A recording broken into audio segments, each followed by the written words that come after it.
Hi അസ്സലാമു അലൈക്കും, welcome back. ഇന്ന് ഞാൻ കാണിക്കുന്നത് ഒരു സ്വീറ്റ് സ്നാക്സിൻ്റെ റെസിപ്പിയാണ്.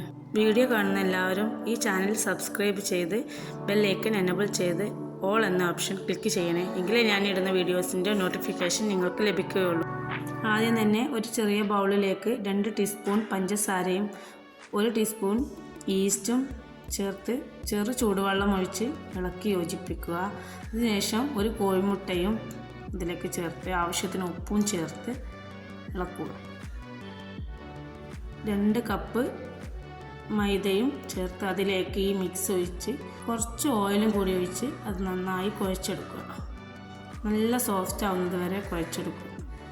അതിനുശേഷം കുറച്ച് എണ്ണ പുരട്ടി അതിൽ വെച്ച് മൂടി വെക്കും. നമ്മൾ ഈസ്റ്റൊക്കെ ഇട്ടതുകൊണ്ട് അതൊന്ന് പെർമനൻ്റായി വരാൻ വേണ്ടിയിട്ടാണ് ഇങ്ങനെ വെക്കുന്നത്. ഇതൊരു 2 മണിക്കൂറിന് ശേഷം അല്ലെങ്കിൽ 1 മണിക്കൂറിന് ശേഷമൊക്കെ പറ്റും. ഞാൻ 1.5 മണിക്കൂറേ എടുത്തിട്ടുള്ളൂ. ഈ മാവ് വീണ്ടും എടുത്ത് കുഴച്ച് നമുക്കിത് പത്തിരി ഉണ്ടാക്കിയെടുക്കും. 1.5 മണിക്കൂറിന് ശേഷം കേട്ടോ അത് ചെയ്യണത്. ഇങ്ങനെ ബോൾസാക്കി വെച്ച് നമുക്കിത് പരത്തി എടുക്കാം.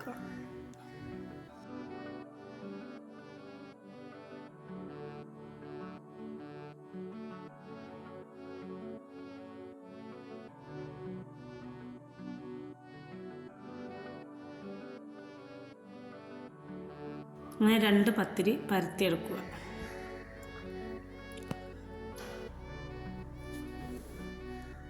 കുറച്ച് സ്ട്രോബെറിയും കുറച്ച് ചോക്ലേറ്റും എടുത്തിട്ടുണ്ട്. ഈ ചോക്ലേറ്റ് ഇതിൽ വെച്ചതിന് ശേഷം സ്ട്രോബെറി ഇതിൽ നിരത്തി കൊടുക്കുക. ഞാനിതിങ്ങനെ ചെറിയ ബോളാക്കി എടുക്കാനാണ്, അപ്പോൾ അത് ആ വട്ടത്തിലാണ് ഞാൻ ചെയ്തിട്ടുള്ളത്. ഇങ്ങനെ വെച്ച് ഇതിന് മുകളിൽ മറ്റേ പത്തിരി വെച്ച് മുറിച്ചെടുക്കുക.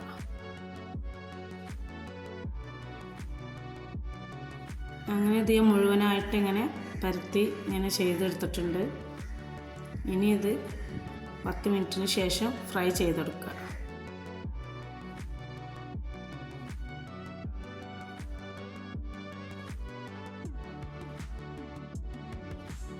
ചോക്ലേറ്റും സ്ട്രോബെറിയും ഒക്കെ ഇട്ടിട്ടുള്ള നല്ല ടേസ്റ്റി ആയിട്ടുള്ള ഒരു സ്നാക്സാണിത്. ഇതൊന്ന് ട്രൈ ചെയ്ത് നോക്കിക്കോ, അടിപൊളിയായിരിക്കും. ഇന്നത്തെ വീഡിയോ ഇത്രയേ ഉള്ളൂ. എല്ലാവർക്കും ഇഷ്ടമായെന്ന് വിചാരിക്കുന്നു. ഇഷ്ടമായെങ്കിൽ ലൈക്ക് ചെയ്യുക, അഭിപ്രായം കമൻറ്റ് ചെയ്യുക. ഇൻഷാ അല്ലാഹ് അടുത്ത വീഡിയോയിൽ കാണാം. Bye bye.